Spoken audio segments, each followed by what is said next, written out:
श्री स्वामी समर्थ. मकर राशी 30 मार्च ते 5 एप्रिल साप्ताहिक राशी भविष्य. नमस्कार मित्रांनो, आपल्या आवडत्या चॅनलवर तुमचे मनपूर्वक स्वागत आहे. काय म्हणते तुमचं नशीब या आठवड्यात?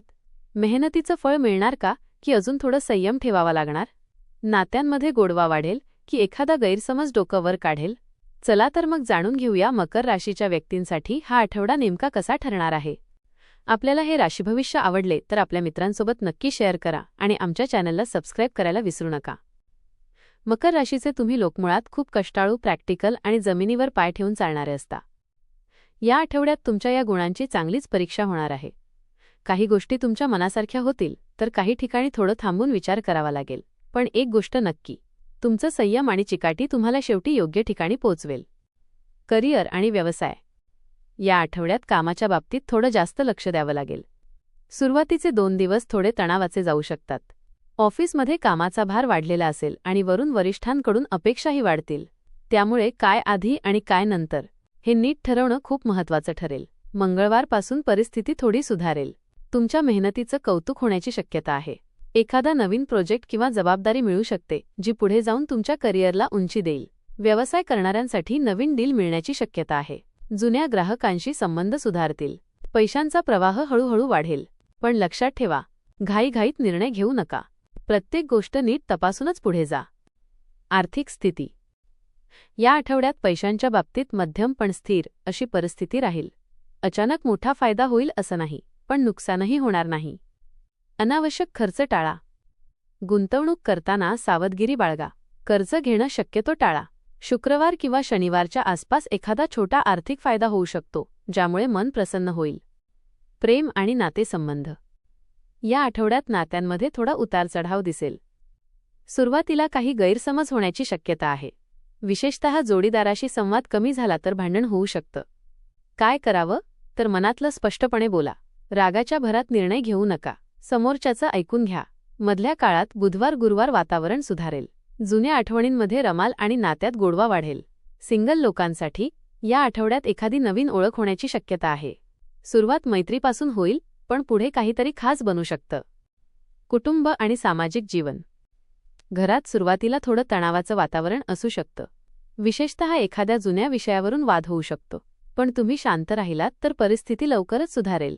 आईवडिलांचं आरोग्य थोडं सांभाळावं लागेल. त्यांच्याकडे दुर्लक्ष करू नका. चांगल्या गोष्टी. कुटुंबासोबत वेळ घालवण्याची संधी मिळेल. एखादा छोटा कार्यक्रम किंवा भेट होऊ शकते. घरात आनंदाचं वातावरण परत येईल. मानसिक स्थिती आणि विचार. या आठवड्यात तुमचं मन थोडं अस्थिर राहू शकतं. कधी खूप आत्मविश्वास वाटेल तर कधी स्वतःवर शंका येईल. काय करावं? जास्त विचार करणं टाळा. स्वतःवर विश्वास ठेवा. सकारात्मक लोकांच्या संपर्कात राहा. ध्यान, योग किंवा थोडा वेळ स्वतःसाठी काढलात तर खूप फायदा होईल. आरोग्य. आरोग्याच्या बाबतीत हा आठवडा सावधगिरीचा आहे. काही लहान-सहान त्रास होऊ शकतात. थकवा, डोकेदुखी, पचनाचे त्रास. उपाय: वेळेवर जेवण करा. पुरेशी झोप घ्या. जंक फूड टाळा. शनिवार-रविवारी तब्येत सुधारेल आणि ऊर्जा वाढेल. शिक्षण आणि विद्यार्थी. विद्यार्थ्यांसाठी हा आठवडा थोडा मेहनतीचा आहे. अभ्यासात लक्ष केंद्रित करणं कठीण जाईल, पण हार मानू नका. नियमित अभ्यास करा. मोबाईलपासून थोडं दूर राहा. शिक्षकांचं मार्गदर्शन घ्या. आठवड्याच्या शेवटी चांगले परिणाम दिसतील.